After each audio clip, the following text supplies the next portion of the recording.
So, new country, new life.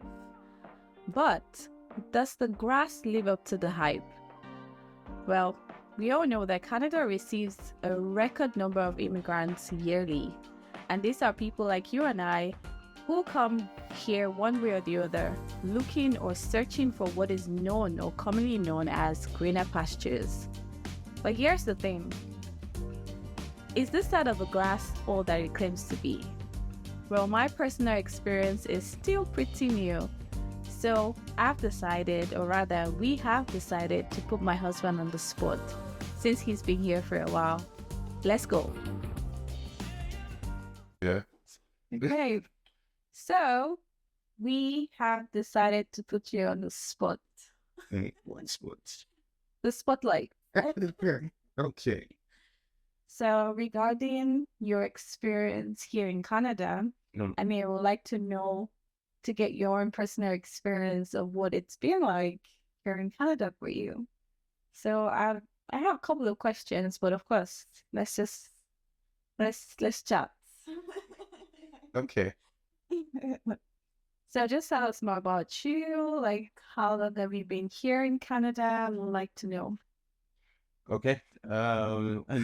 I have been in Canada for about 12 years now, and I originally came to Canada for schooling purposes. It was a time where I left my parents actually took me out of Nigeria for the purpose of post-secondary education.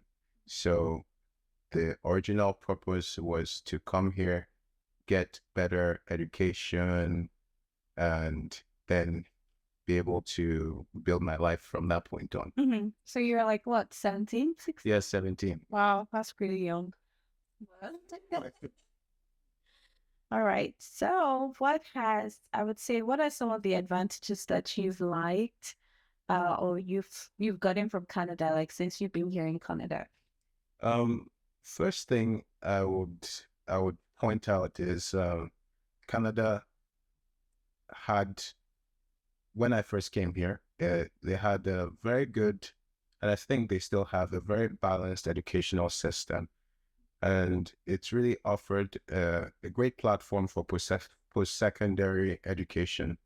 And so it gave me an avenue to explore what I really wanted to do with my life at that time, what I would say is like my formative years. Yeah.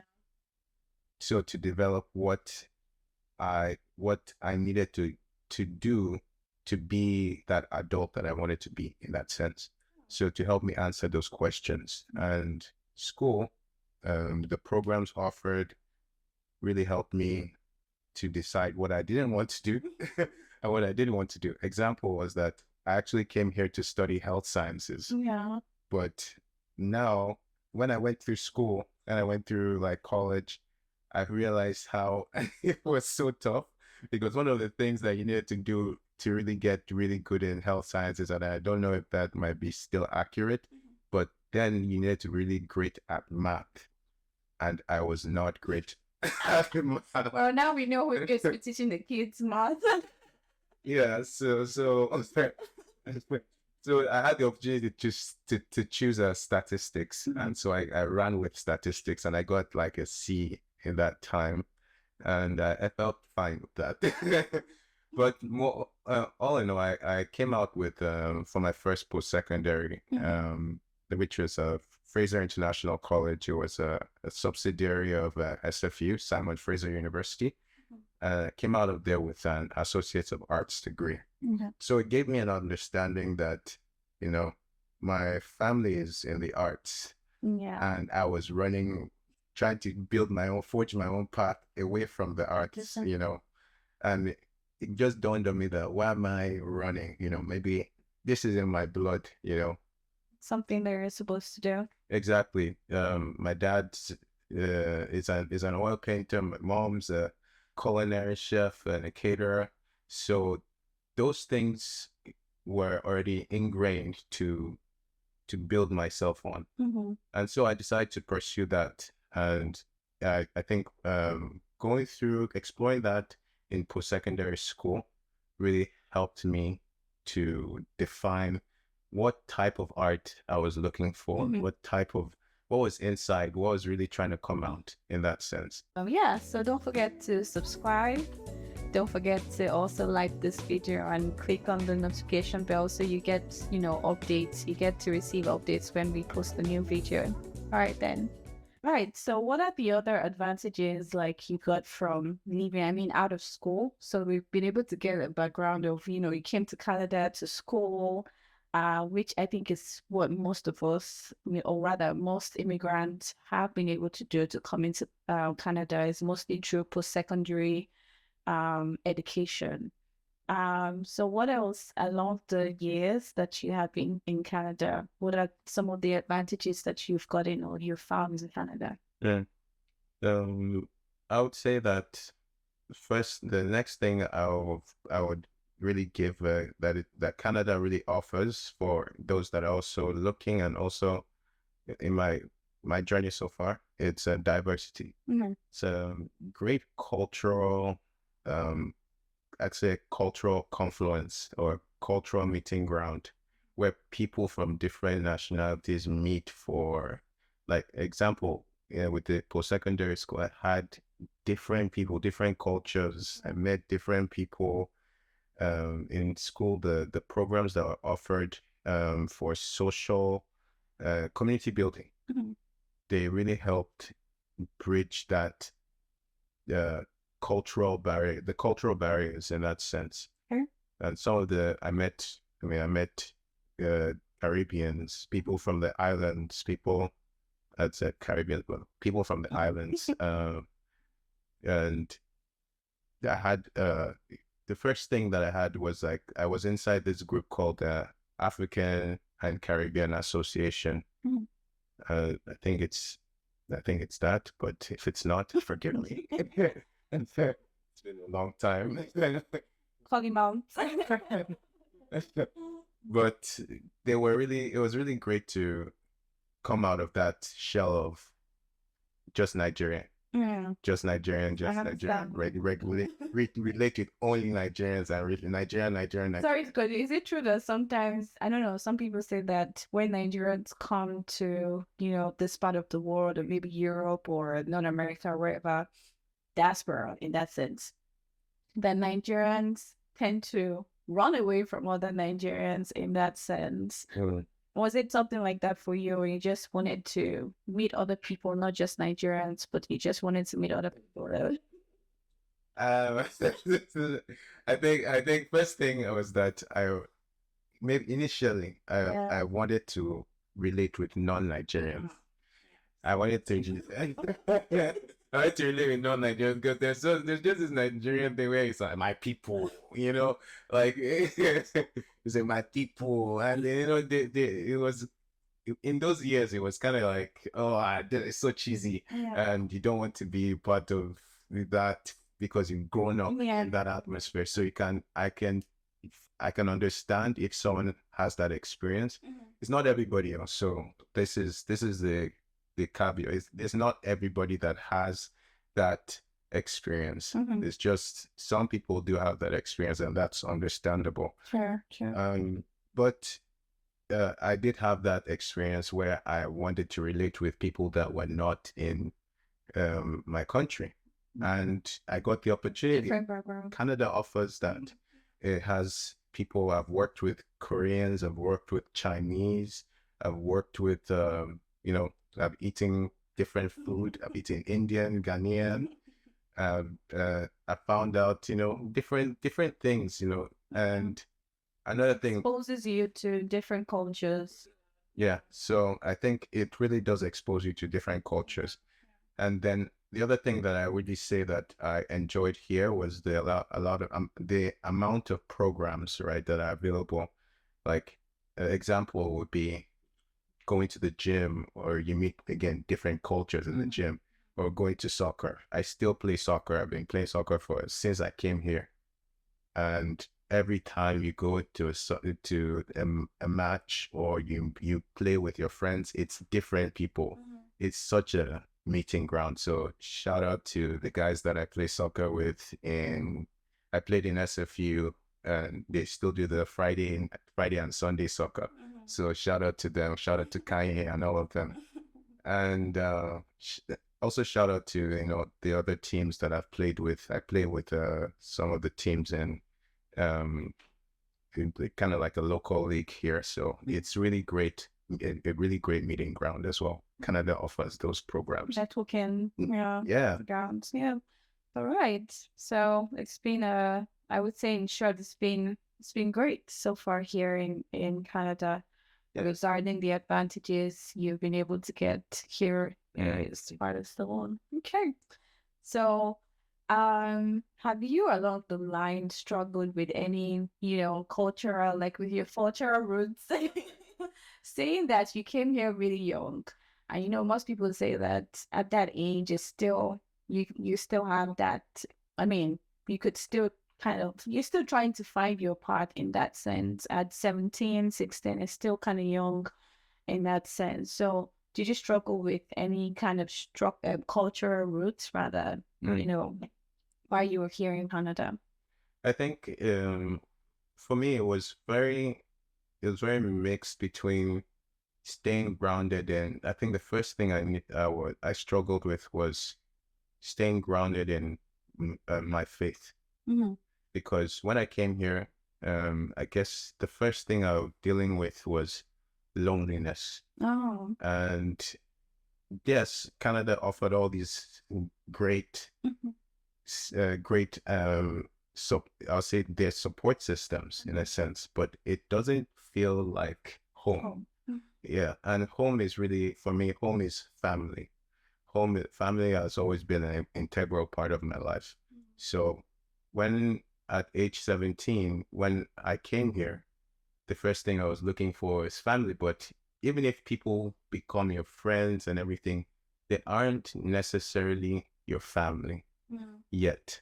They could be, but again, it takes a little bit of time, takes a lot more than just, hanging out, doing the same activities together. And so for me, being really closely knit with my family, and then having to come here by myself was really an area where loneliness crept in. And when I started feeling lonely, then I started to experience this sense of wanting to fill the void in the sense that I didn't feel as connected to God first and foremost. And I started to go out to try to fill the void with meeting other people. And it's not everybody that you meet how that might be good for you. Yeah, true. It might be not great for, your values in that sense. The values that your family also instills in you, the good values. I mean, there are good values in the side too, but it's about the people that you meet could either help you grow in those good values, or they could diminish those good values. Sure. And so faith was one of the things that was affected. And so it just kind of dwindled. But now it's solid, I thank God. I thank, I thank, Heavenly Father for helping me, bringing me back to that place where I could understand that it was actually for my good to discover why I wanted to be a believer in God through Jesus, through Yeshua. And that's been a solid foundation now for me.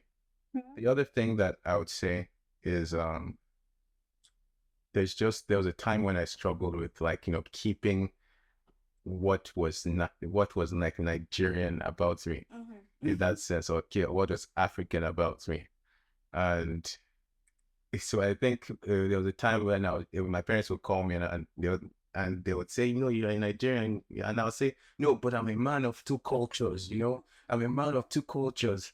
And I used to try and do all these things. And the integration was great, but it was in a sense robbing me of what was also my own culture. So I couldn't tell where the line the other line ended and the other one began in that sense. So I don't know if anybody has that experience. So yeah, it'd be good. You guys should comment, drop your comments regarding some struggles you've had regarding your cultural roots, staying true to your cultural roots here in Canada. So would really love to hear your own comments and, I don't know, share your own experience with us. So that'd be great. Yeah, and it doesn't have to be in Canada if you're watching Exactly. from somewhere This else. is for diaspora. This is for any part of where you are now. As far as you're not in your home country, you're in diaspora. So it doesn't have to necessarily be Canada. We're only using Canada because we are here in Canada. That's why. So please share with us. So just to give some sort of summary. So you're saying that some of the things that you struggled with here, I would say not struggled, like struggle to stay true to your culture roots here in Canada is regarding your faith. What else? Faith, and then just the in general culture. Culture, yeah. Culture. So it's really different here compared to back home. Of course, it's the West is different from the, like, let's say the majority of Africa. Yeah. Africa doesn't really have the same. Well, we are from Africa, but let's just that no. we're from Nigeria. I'm trying to say that I know. for the most part, African countries, Yeah. which Nigeria is part of, does not have the same way of looking at things as That's the word. Western countries. True. And that's something that we, when you come here, I'm not being immersed in an African culture. Oh man. It's like, it's the example is that Diverse. you are diving into a different culture. So you're being immersed into everything about this area is Canadian. Yeah. So it's Western. So that's a difference from how I grew up. Mm-hmm. I had more of a simple life, back in Nigeria. It was different. It was simpler, Mm-hmm. Here it's more industrious. Mm-hmm. It's more, it's very fast paced. Yeah, fast paced. So it's different. Well, Lagos is fast paced, though. Yeah, I mean, Lagos is fast paced, but it's, I just think that here is a little bit more fast paced in that sense. There's a lot more, there's more of an on the go lifestyle here. Lagos, you can, yes, people are in the industrious in Lagos in the city, but when people rest, they chill, But here, they still, 7 days a week is because you have bills to pay. Yes, I think that's the thing, I think there's a friend of ours now, Calvin. He was saying that he was coming back from the train, coming back to Northland where he stays, and he was sharing his experience that it was supposed to be the weekend or so, but the trains were packed, and not that people were going to the beach or something, but it felt like they were going to work. Yeah. So there's this aspect of just this pursuit to make ends meet, and I think that's the difference. Yeah, I agree. So it's like just trying so much to make ends meet. So it's like from paycheck to paycheck kind of mentality, set in gear, I guess. So that's a talk for another day. All right then. So what role? Because you talked about soccer, the community that you've been able to meet or create or be part of here in Canada. What role have they really played here in your life here in Canada? I would say first thing, soccer has been a great way to de-stress. Anyone who plays sports, going to the gym, you will understand that even if you go hiking or anything like that, those extracurricular activities help with just de-stressing first and foremost. So if you're in this kind of atmosphere, you greatly value those extracurricular activities. And soccer was the one for me. It's always been the one for me. I think it will always be the one for me. I just love the sport. Mhm. I used to watch it, but it's just much better to be in the action. But mostly soccer was a great way to just meet people, just to connect with people, to laugh, to not have say a really serious conversation, but to just enjoy the sport and just have banter and communicate. And so I just love that. I love that. Meet people. Yeah. That's good. So have they like I wanted to have have you found some sort of support or connection with fellow diasporans like yourself here through that community here in Canada? Like being able to meet all the Nigerians. I don't know, not being Nigerians, but all the diasporans, like I don't know, other people who you could relate because of you have come from your home country here to Canada. Mm. Yes, I have. I found different nationalities, different people, different people from different nationalities. Some from Egypt, some from Sudan, some from Congo, some that are also Canadian, because everybody loves the sport, and I play with a lot of people. I've played with the Irish, played with Englishmen, played with Asians, Indian, Chinese, Koreans. Just that About that. So you say that they have like the community has helped you along the way, like along like your journey here in Canada as an immigrant. Yes, I think so. It's been very helpful to connect with people that have different, some of them have different jobs, different roles in life. Some of them have different ways of thinking. They've been really helpful even in some of the areas where I've had challenges. They've been here to support across the years. Yes. Oh, that's wonderful. So what are some of the aspects of your home country that you miss the most? Well, I don't live me. I already said we're from Nigeria, so that's your home country. So what aspect of Nigeria do you miss the most? I was going to say food, but I've not been eating. no, no, wait. I think that let's say there's when we went back home in Nigeria, even last year, there was a variety, I know. a variety of food, variety. Just hands down, it was a great experience. Just eating. Yeah. I'd say the same for me too, food, but I think another thing is I would say from farm to table kind of eating, like organic. I know, organic, yes.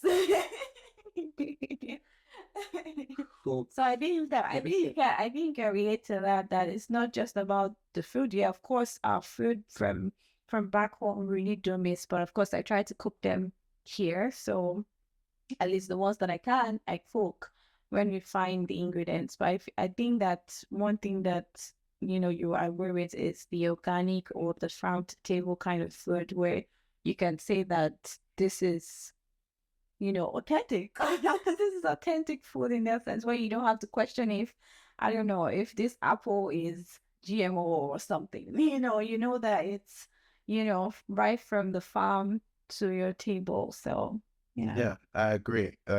Here it's there's organic food, but it's in the midst of a lot more inorganic food. And the and even in the sense when I came here initially, I came here with when they give you your monthly allowance. Any students that's watching, the foreign nationals that are students, you probably will get this. Maybe your dynamic is different, but for us, for me, I came here and I would get a monthly allowance, and that's a fixed amount that you have to decide what to get. Always the unhealthy food was very cheap. Like example, you could get 6 bottles of pop or soda for $2. They will just have a massive deal in the grocery stores. And to get the equivalent in juice or something that is healthy is going to massively shift up your groceries. So the compromise was always that as a student, I would go for the, the unhealthy, inorganic stuff. But it was cheaper. Because it was cheaper. It saves money. You can get a burger for $2, or you can go and cook chicken for something for probably $10, So this was the compromise, that when you're here, you're in a city, you are surrounded by so much convenience, but not all convenience is good. Yeah. So for me, I started to understand much later how not all convenience is good. That there are certain things that I do miss about, food specifically. How that aspect of preparing, knowing what is being prepared, what's going into your food, how it's nutritionally helping you, and how it's going to help your family, because again, you won't have issues if you're eating if something good is going into your body. And that's the area that for me, I really greatly value that like almost farm to table experience, because you know what the person you're getting your meat from, you know the person you're getting your veggies from, all those things, eggs from, those things. So it's not that far-fetched, especially because both our parents even have had relationships with people that are dealers of those things. So here it's not the same. You don't know what's going in your grocery store, because you don't have that. The grocery store is the middleman. Yeah, exactly. So you really cannot tell where exactly it's coming from in that sense. Well, yeah. Okay, so I would say finally, how do you stay connected with family? I know I'm your family here, but how do you stay connected with your extended family? Given the long distance, I think it's like we're like 9 hours behind now currently. That's a long time. So how have you even been able to keep that relationship going, or be able to constantly keep it going? Like, what kind of routines do you have? Or did you have? That's that we did you have? Then now. Before it was really hard to keep communication. 2010, you only had, what was the phones that we had then? Blackberries. I think iPhone had just really launched at that time. Like, it wasn't that video calling wasn't really. I think it was not BlackBerry, but I know that time maybe it was first year in uni or something. It was BlackBerry Curve that was like the in thing back then. So you didn't really have video calling. It was something that I greatly value now, because you can see your family even if you're overseas. So I would say the first thing that has greatly improved since that time is the amount of the internet connection, the connectivity, high speed internet, video calling. Technology has really come quite the distance, right? Back then, also, when I initially came, we would use I remember when I first landed, because I didn't have any. Again, it was 2010 and didn't really have any way to properly connect. So I remember taking some money and going to a payphone to call them. Yeah. So that was hard. It was not that easy. And now, at that young age too. Exactly. I didn't know we didn't have payphones. You didn't have payphones there. In Nigeria, we didn't have that same system. I think with ours, we went into mobile a lot faster. because it was a better thing than the original landlines and Nitel and everything. If anybody remembers Nitel, Nigerian remember Nitel. How old are you? Yeah, either daddy. So we had that, and then we switched. It was then the era of mobile phones, and so mobile phones reigned for a while, but it was still not the internet area. We're just stepping into that side, and so that was the barrier in that I had to find ways to call people, call my family, call my friends. And Facebook it was very fresh. It was fresh back then, Maybe it was MySpace that was I don't know. Maybe I'm just saying. And maybe tell us what social media was. What year was that? 2010. 2010. If you remember, what were the top social media platforms then? Yeah. Okay, let us know in the comments. But Facebook was the one for me. I was able to message. I think after a few years, messaging was getting better on Facebook. But WhatsApp was there then, no? It was, but not as. Yeah. WhatsApp is much better now than it was then, right? So it was shaky connection. So sometimes we would talk. We'll be on and off with my family. So it was the struggle there to find that routine. But one thing that was a key component for us that I'd say that has kept our family together despite being away from being not in the same space for the last 12 years is prayer.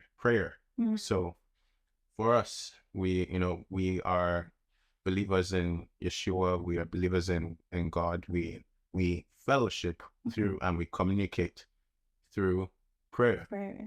And that's been really great, solidifying our trust in God through all the challenges, through all the trials, through all the good times and all the bad times. In the sense, it's really helped us to grow closer.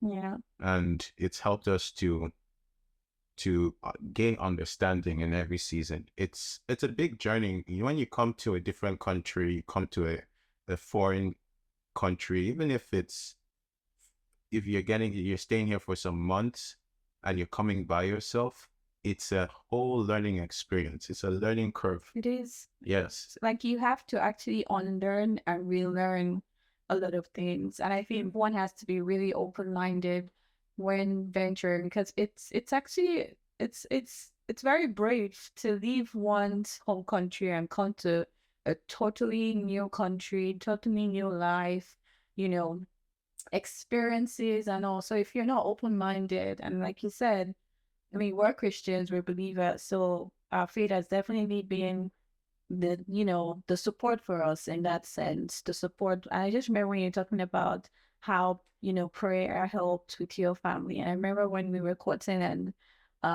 we couldn't, because it was a long distance relationship, and I think you're talking to your mom or your parents, and they said that pray, like hold her. If you can't hold her physically, hold her spiritually, and that's really what kept us going. So yeah, I do believe that that is what actually helps, because now you hear a lot of people talking about mental health, having suicidal thoughts. I mean, that one is a talk for another day, but yeah, I mean, these are some of the issues that when you leave your home, you leave your comfort zone, you leave your support group, your main support group, people that are designed by God to be there for you. Sure. That are supposed to support you through your journey through life in that sense. So they could be your mom, aunt, people that have grown up together with you. And when you leave that side, you are now starting from scratch. Sure. So maybe I'll throw that question to the audience. What is your support system in a foreign land? Yeah. Yeah, let us know. Yes, no, it could help someone else out there to, share your own experiences. What has been your support, system for you out here? especially maybe if those that are not married, because I would say for me, I I have lived in Europe before and now staying here in North America. I'm glad that I'm here married. So I just want to know what have been your own support system as a single, as a married person. People have different experiences. Just share with us and, you know, let's help each other in that sense. Well, this has been a great chat. Anyways, guys, so with some of the questions, if you have any questions or comments with all that we have talked about or discussed, or maybe there are some topics that you would like us to talk about too, just drop it in the comment section. So next video, we're taking it to the streets of Vancouver. We're going to meet people and get their personal experience of what it is to be an immigrant in Canada. Yeah. So stay tuned. Yeah, you don't want to miss it.